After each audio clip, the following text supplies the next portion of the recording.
पुरी का जगन्नाथ धाम 4 धामों में एक है, जहां भगवान जगन्नाथ बड़े भाई बलभद्र और बहन सुभद्रा के साथ विराजते हैं। पुराणों में इस धरती का वैकुंठ कहा जाता है। इसे जगन्नाथ मंदिर की महिमा देश में ही नहीं विश्व में भी प्रसिद्ध है। आज की इस वीडियो में हम पुरी के जगन्नाथ की उत्पत्ति और जगन्नाथ मंदिर की प्रतिष्ठा के बारे में जानेंगे। कहा जाता है कि मालवा के राजा इंद्रद्युम्न, जिनकी राजधानी अवंती से मालवा तक फैला हुआ था, वो भगवान विष्णु के बहुत बड़े भक्त थे, जिसके कारण भगवान विष्णु की एक झलक देखने के लिए उत्सुक रहते थे। एक दिन यात्रा करने वाला एक भिक्षु उनके महल में आते हैं और उत्तर देश यानी ओडिशा के बारे में बताते हैं। वो यह बताते हैं विश्ववासु नाम का एक सबर सरदार गुप्त गुफा में नील माधव के रूप में भगवान विष्णु की पूजा करते हैं। वो उसके बारे में सटीक स्थान या फिर सटीक जानकारी नहीं दे सकते, परंतु राजा इंद्रद्युम्न भगवान विष्णु को देखने के लिए व्याकुल हो गए थे। उत्तर देश का पता लगाने और विश्ववासु को खोजने की उत्सुकता में राजा इंद्रद्युम्न महल के मुख्य पुजारी के भाई विद्यापति को आदेश दिए कि वो नील माधव की खोज करें। विद्यापति, जो पहले ही कई देशों भ्रमण कर चुके हैं, वो राजा के आदेश अनुसार उत्तर देश की तलाश में निकल पड़ते हैं। बड़े ही लंबी यात्रा के बाद विद्यापति उत्तर देश में पहुंचते हैं। वहां के सबर सरदार विश्ववासु से मिलके वो अपनी पहचान और उद्देश्यों को छुपाते हुए दोस्ती करते हैं। वहां रहते वक्त उनकी मुलाकात उनकी सुंदर युवा कन्या ललिता से होती है। जल्दी ही उन्हें प्यार हो जाता है और उन्होंने गुपचुप तरीके से शादी करनी होती है। इसके बाद विद्यापति कुछ समय अपने ससुराल में रहे। इसी समय उन्होंने देखा विद्यावासु आधी रात को घर से बाहर जा रहे हैं और अगले दिन लौट रहे होते हैं और उनके शरीर से चंदन और कस्तूरी की मीठी सुगंध निकल रही होती है। विद्यापति ने जब ललिता से इनके बारे में पूछा, तब पहले तो वो ये टाल गई, लेकिन कुछ देर बाद अपने पिता के निर्देशों के खिलाफ खुलासा किया। उसके पिता नील माधव की पूजा करने के लिए जंगल में एक गुफा में जाते हैं। विद्यापति इसी जानकारी के तलाश में थे और उन्हें ये जानकर बहुत खुशी हुई। वो गुफा का स्थान जानने के लिए उत्सुक हो गए ताकि वो ये संवाद राजा को दे सके। फिर उन्होंने ललिता से लगातार अनुरोध किया कि वो नील माधव को देखने के लिए गुफा में जाना चाहते हैं, तो इसके लिए वो व्यवस्था करें। पहले तो ललिता ने ये कह के मना कर दिया कि ये असंभव है, क्योंकि उसके पिता कभी सहमत नहीं होंगे। हालांकि कई शुरुआती झिझक के बाद उसने आखिर अपने पिता से बात की, जो अपनी बेटी के अनुरोध को मानते हुए अनिच्छा से सहमत हुए।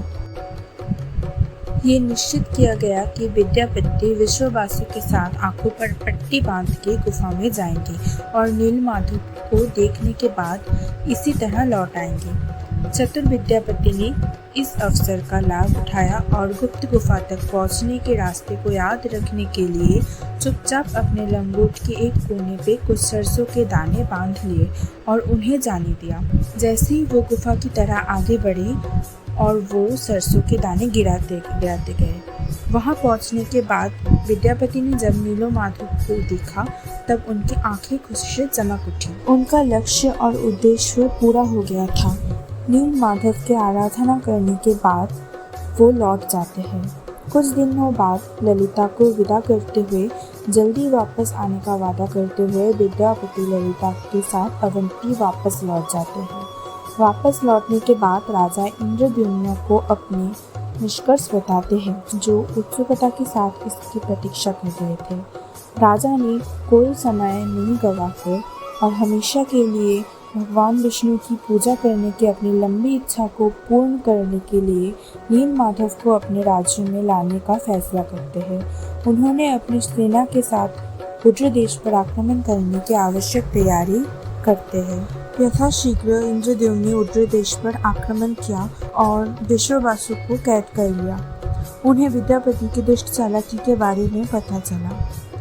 विश्ववासु को नील माधव को दिखाने के लिए गुफा में ले जाने के लिए कह रहे थे, पर उन्होंने साफ मना कर दिया। इसी बीच बारिश का मौसम शुरू होने के कारण विद्यापति द्वारा छिड़के गए सरसों के बीज गुफा के रास्तों में सुनहरे पीले फूल दे रहे थे। फूलों की राह पर चलकर उन्हें गुफा तक पहुंचने में कोई तकलीफ नहीं हुई, परंतु जब वो वहां पहुंचे तब नीलमाधव अंतर्ध्यान हो चुके थे। राजा इंद्रद्युम्न निराश होके एवं गुस्से में पूरा उग्रदेश को घेरने के आदेश दे दिया। अचानक से एक तेज आवाज आई, हे राजन, आपने मेरे प्रबल भक्त विश्ववासु को कैद करके रखा और ये करके विश्व के सबसे बड़ा पाप किया आपने। इसीलिए संसार में तुम्हें नीलमाधव के रूप में दर्शन नहीं देंगे। विश्ववासु को मुक्त करो। राजा इंद्रद्युम्न निराश और मायूस होकर लौटते हैं क्योंकि वो भगवान विष्णु को नीलमाधव के रूप में नहीं देख सकते। हालांकि द्वितीय आदेश का सम्मान करते हुए वो विश्ववासु को मुक्त कर देते हैं और खाना पीना छोड़ के भगवान विष्णु के ध्यान में लग जाते हैं। दूसरी तरफ भगवान कृष्णा ने एक महान जल प्रलय के माध्यम से यदुवंश का अंत किया। भगवान कृष्ण के लिए ये सांसारिक दुनिया को छोड़कर और द्वापर युग का अंत करने का समय आ गया था। इस प्रक्रिया में वो द्वारिका के पास एक जंगल में भटक रहे थे जब जारासबर नाम का एक आदिवासी शिकारी ने उन्हें अनजाने में हिरन समझ के अपने तीर से मारा। जब जारा को ये गलती के बारे में पता चलता है तो वो रोने लगता है और भगवान कृष्णा से क्षमा मांगता है। भगवान कृष्णा ने उन्हें सांत्वना देते हुए कहा, ये घटना उनके अवतार को समाप्त करने के लिए पुनर्निर्धारित था। उन्होंने जारा को अपने शरीर को जलाने के लिए और राख को समुद्र में विसर्जन करने के लिए कहा, लेकिन जारा उनके शरीर को पूरी तरीके से जला नहीं सकता। कहा जाता है कि अग्नि में उनका दिल और नाभि नहीं जला था।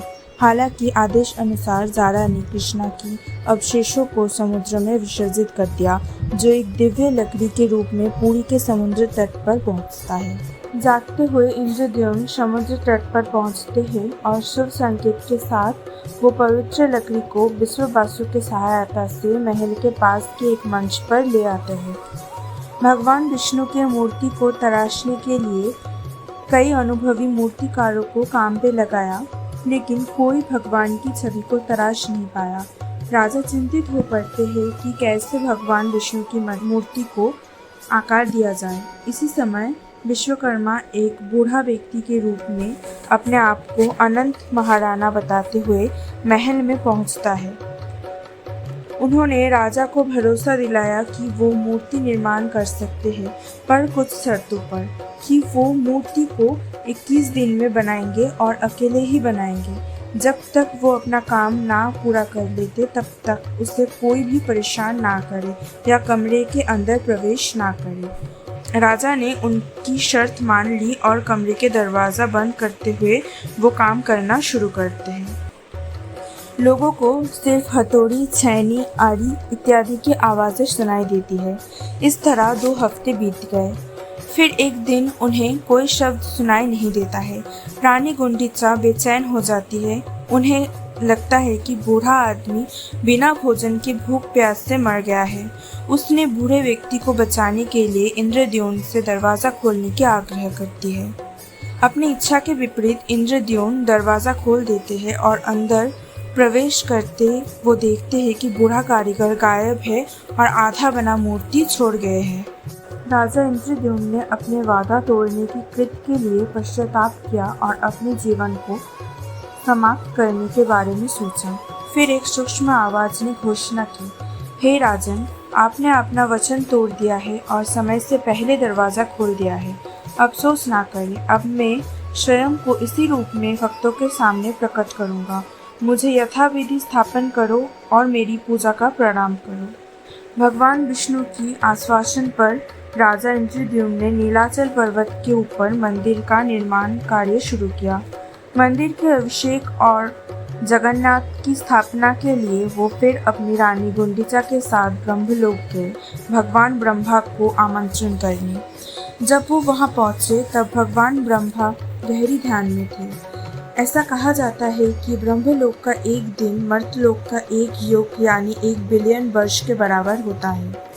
भगवान ब्रह्मा के ध्यान संपन्न होने तक वो वहाँ पर प्रतीक्षा कर रहे होते हैं। फिर वो भगवान को जगन्नाथ की मंदिर को पवित्र करने का और मूर्ति स्थापना करने का अनुरोध करते हैं। भगवान ब्रह्मा ने अनुरोध स्वीकार करके नीलाचल पर्वत पर लौट आते हैं। भगवान जगन्नाथ की मंदिर को पवित्र करने का और मूर्ति स्थापना करने का अनुरोध स्वीकार करके भगवान ब्रह्मा नीलाचल पर्वत पर आते हैं। जब तक वो लौटते हैं तब तक एक युग बीत गया था और राजा द्वारा निर्मित मंदिर रेत से ढक चुका था। एक नया पौराणिक राजा काला माधव उनके राज्य पर शासन कर रहा था।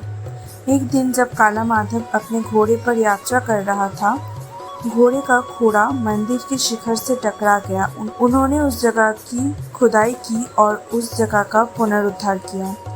दूसरी ओर जब राजा इंद्रद्युम्न भगवान ब्रह्मा के साथ लौटते हैं तब वो काला माधव को अपने राज्य पर शासन करते हुए और मंदिर की मालिक दावा करते हुए पाते हैं। इसे लेकर उनके बीच में विवाद हो जाता है। भगवान ब्रह्मा से मध्यस्थता करने के अनुरोध करने से वो ये स्पष्ट करते हैं कि इंद्रद्युम्न ने मंदिर का निर्माण किया था और काला माधव ने उसे बचाया था। भगवान ब्रह्मा ने मंदिर अभिषेक का प्रक्रिया आगे बढ़ाया। इंद्रद्युम्न की भक्ति से और महान मंदिर के निर्माण से भगवान विष्णु बहुत प्रसन्न होकर इंद्रद्युम्न को कोई भी वरदान मांगने के लिए कहते हैं। इस पे महान भक्त इंद्रद्युम्न ने कहा, भगवान अगर आप मुझ पर प्रसन्न हैं तो आप मुझे ये वरदान दे कि मैं निर्गुण हो जाऊं, ताकि कोई भी शरीर ये दावा ना कर सके कि आपकी मंदिर को उनके पूर्वज द्वारा निर्मित किया गया है। और यदि भविष्य में कभी आपकी मंदिर या आपकी मूर्ति क्षतिग्रस्त होती है या नष्ट हो जाती है तब भी आप ये स्थान त्याग नहीं करेंगे। राजा की प्रार्थना अनुसार भगवान विष्णु ने उन्हें वरदान दिया, परंतु रानी गुंडीचा जो वहाँ मौजूद थी और सब सुन रही थी, प्रार्थना के पहले भाग को सहन नहीं कर पाई। वो स्वाभाविक रूप से दुखी थी। भगवान विष्णु उनकी स्थिति समझकर उन्हें ये कहते हुए सांत्वना दिया कि वो उनके घर में पैदा हुए हैं, उनकी बेटे समान है और वो उनकी माँ समान है। वो उन्हें कभी मना नहीं कर सकते, इसलिए हर साल रथ यात्रा पर उनके घर 9 दिन तक आके रुकते हैं और उनके द्वारा बनाए गए स्वादिष्ट भोजन को खाते हैं। इसीलिए रथ यात्रा के दौरान जगन्नाथ सुभद्रा बलभद्रा सुदर्शन चक्र के साथ गुंडीचा मंदिर में जाते हैं और वहाँ रहते हैं। कहते हैं जब भगवान विष्णु 4 धाम यात्रा पे निकलते हैं तब पहले बद्रीनाथ में स्नान करते हैं, पश्चिम में गुजरात के द्वारका में वस्त्र पहनते हैं, पुरी में भोजन करते हैं और दक्षिण के रामेश्वरम में विश्राम करते हैं। द्वापर के बाद भगवान कृष्ण पुरी में निवास करने लगे और बन गए जगत के नाथ जगन्नाथ।